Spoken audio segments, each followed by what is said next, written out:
이야기죠. 아까 말씀하신 것처럼 2일까지는 아마 음. 그 청문 보고서를 채택하든지 말든지 해달라 이런 거고, 오늘 청와대에는 메시지가 그런 거예요. 더 이상 비워둘 수가 없는 자리이기 그쵸. 때문에. 예. 그래서 2일 밤 자정 이후에 임명. 바로 임명할 예, 겁니다. 바로 임명할 거예요. 그러니까 난 다시 한 번 말씀드리고 싶어요. 이렇게 쉬운 걸 조국 장관은 무슨 억하심정이 있어가지고 그렇게 두들겨 패서 취임한 사람 또 한 달 조금 더 지나서 끌어내리고, 이게 도대체 왜 그랬을까? 결국은 사법개혁 그렇지. 문제예요. 결국은 공수처 문제고요. 검경 수사권 조정 문제입니다. 조국 수석이 민정수석 때, 그러니까 정부 첫 번째 그 민정수석실의 어떤 정책 과제로 대국민 이 설명을 한 것이 사법개혁 그 공수처법과 검경 수사권 조정권이었어요. 그래서 직접 춘추관에 가서 브리핑을 하고 기자들께 설명하고 국민들께 소상히 이제 밝혔지 않습니까? 저는 그때부터 시작한 것 같아요. 맞아요. 그때 이미 조국 전 장관은 검찰의 공공의 적이 된 거죠. 그렇게 봐야 되고, 그리고 저는 검찰은 이렇게까지 사태가 흘러오리라고 생각 못했다고 못했죠. 생각을 하고요.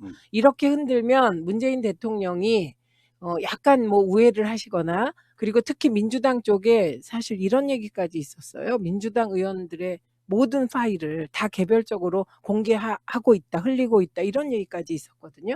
그런 방법. 그다음에 공식적으로는 저는 그 자유한국당의 검찰 관련 수사 받아야 되는 의원들 있잖아요. 그 의원들을 봐주면서 암암리에 자유한국당을 내세워서 검찰 개혁을 막을 수 있다고 생각한 것 같습니다. 그런데 그것이 촛불 시민들의 힘으로 제동이 걸린 것으로 보고요. 그리고 어느 때보다 문재인 대통령이 검찰 개혁을 반드시 이루고야 말겠다는 그 생각이 너무 강하셨고, 또 민주당 당대표 이해찬 대표잖아요. 그래서 이건 정말 보통은 안 이루어질 일이 요 시점, 요 국면에서 여러 가지가 맞아떨어져서 하필 이때 대통령이 문재인 대통령이고, 하필 이때 민주당 당대표가 이해찬 대표고, 하필 이때 사실 그 전대협 출신의 그 이인영 대표, 꽝 있는 이인영 대표고, 이런 모든 것이 맞아떨어져서 된 것 같습니다. 그리고 촛불 시민들이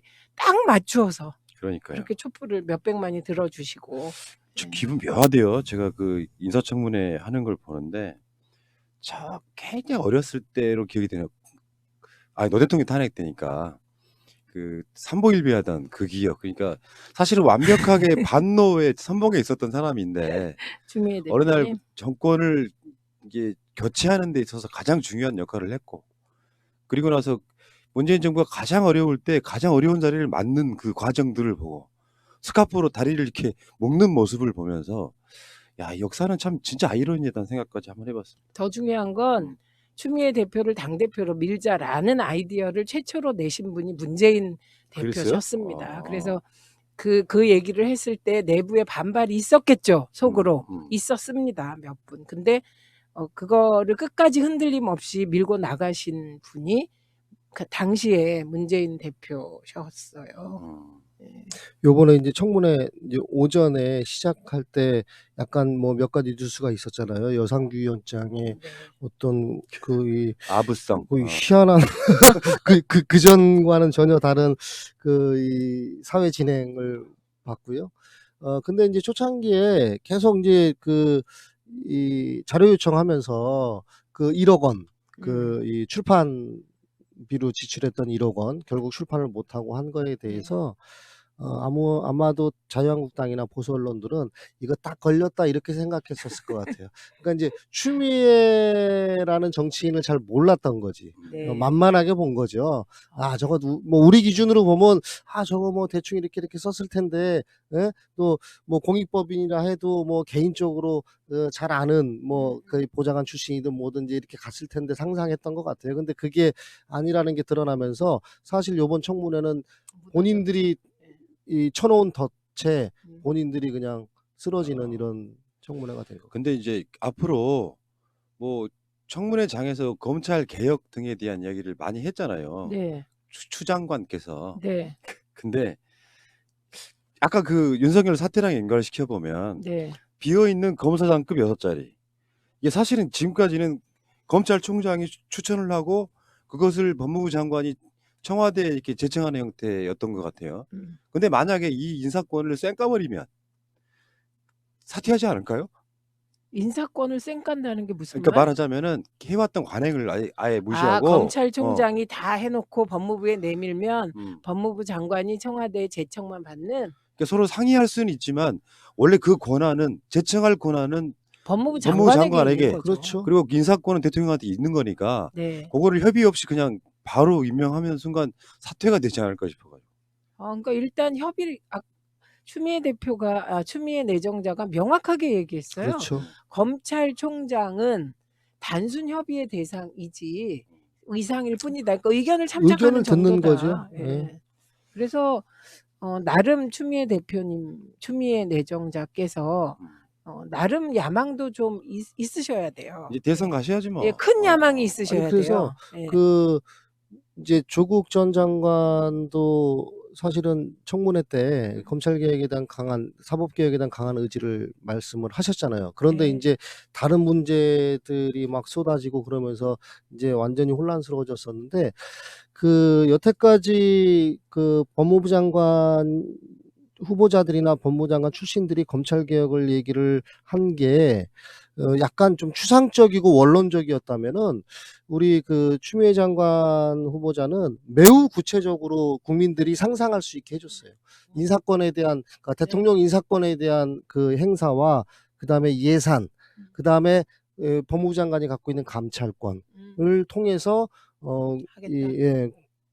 국민과 함께하는 그런 검찰로 거듭나게 하겠다고 이제 구체적인 경로까지 밝히니까 이게 좀 쉽게 오더라고요. 뿐만 아니라 검찰총장 지휘도 하겠다 그랬어요. 네. 그래서 이거를 보수 언론들이 수사에 일일이 개입하겠다고 하는 거라면 또 흔들기 시작하거든요. 네. 근데 검찰총장 지휘권이 있고 예를 들면 큰 정치적 사안 관련된 수사는 사실상 지휘를 그동안에 깊이 해왔죠. 예. 그런데 이번에 이제 확실해진 게 이런 거예요. 마치 언론이 검찰총장이 검찰 인사를 하고 그것을 사후에 법무부 장관이나 청와대가 이게 사후에 사인해주는 정도가 맞는 것처럼 그동안에 이렇게 왜곡된 프레임을 형성해 왔는데 검사가 공무원이고요. 공무원에 대한 최종 인사권은 대통령께 있습니다. 그런데 이제 공무원들이 사실은 제일 예민한 게 인사잖아요. 인사죠. 그 중에서도 제일 예민한 데가 내가 검사, 그 다음에 이제 경찰, 그렇습니다. 그런데 그래서 예전에 이제 강금실 장관님이 그러셨나? 엄청 흔들어댔잖아요. 네. 근데 인사 한번 하니까 좀 정리가 되더라. 알아서 검찰 조직이. 그만큼 아무튼 인사권은 굉장히 핵심적인 검찰 개혁의 수단으로 작용할 수밖에 없을 것 같아요. 그러니까 이게 사퇴가 아니더라도 힘을 빼는 방법은 인사권을 가져오는 게 최고라고 그랬잖아요. 그러니까 네. 사실상 검찰총장이 법대로만 했다면 인사권 자체를 가질 수 없는 그 위치에 있는 사람이 그 인사권 없는 총장을 누가 얼마나 따르겠으며 아까 제가 말씀드린 것처럼 네. 검찰의 조직 보호를 위해서 총장님 사퇴하십시오라고 검사들이 이야기하면 사퇴를 한대요. 네. 그러니까 검찰 역사에 흑역사 남기는 걸 가장 오점으로 생각한다는 그런 게 있어가지고 그런 식으로 하면 힘을 뺄 수 있지 않을까. 법대로 하면 되는 거니까요. 추미애 내정자 장관 되면 지켜보십시오. 당대표 할 때도 그립 엄청 세셨어요.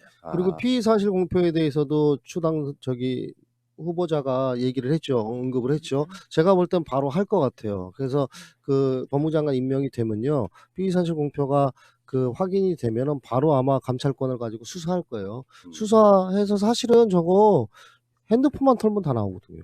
그리고 누가 그런 얘기 하시더라고요. 배은망덕하게도 자신을 기수를 막 뛰어넘으면서 이렇게 끌어올려준 인사권자를 이렇게까지 곤란하게 한 배은망덕은 용서할 수 없다는 거예요, 사람들이. 아니 그러니까 이런 거예요. 정말로 비리가 있어서 예를 들면 유재수의 개인 비리가 아니라 유재수가 100억을 먹고 그중에 50억을 조국 전 장관에게 줘요. 이런 식의 정말 비리가 있어서 수사할 때 박수치는 거지 이건 없는 비리를 찾기 위해서 탈탈 털어서 겨우 요 정도 나온 거잖아요. 그러니까 정말 이거는 있을 수 없는 행태인 거죠. 그래서 그러면서 무슨 충심 네, 뭐 청취자 여러분들이 저거 하나는 확실하게 신뢰를 하고 믿으셔도 될 것 같아요. 이게 이제 민정수석실이 검증을 하는 곳이잖아요. 그러면은 우리가 정무직들 장차관들이나 이 주요 정무직에는 사실은 꽤 아무튼 민주당과 오래 같이 소통을 해왔던 분들을 중심으로 검토를 하지 않습니까? 그러니까 정치인들도 그렇고. 근데 사실은 검증 결과를 낼 때는요, 그런 어떤 어떤 관계에 대한 고려나 이게 철저히 배제돼요. 그래서 오히려 우리가 잘 아는 분들이 훨씬 더 이 낱낱이 검증을 받게 되고, 그래서 불이익을 당했다고 생각하시는 분들이 사실은 이 정부에 되게 많거든요. 그래서 이제 그런 신뢰는 우리 청취자 여러분들이 충분히 하셔도 알겠습니다. 될 것 같습니다. 기대가 되네요, 우리 추 장관님. 네. 다음 그러니까 이번 주 안에 장관 된다는 거잖아요. 네. 알겠습니다. 아, 마치 오늘이 꼭 토요일 뭐 이런 것 같아. 근데 자, 화요일. 총리급의 인물이 장관으로 가서 아까 말한 그립이요, 그립. 그립 장악력. 세세요. 자, 기대 한번 해보겠습니다.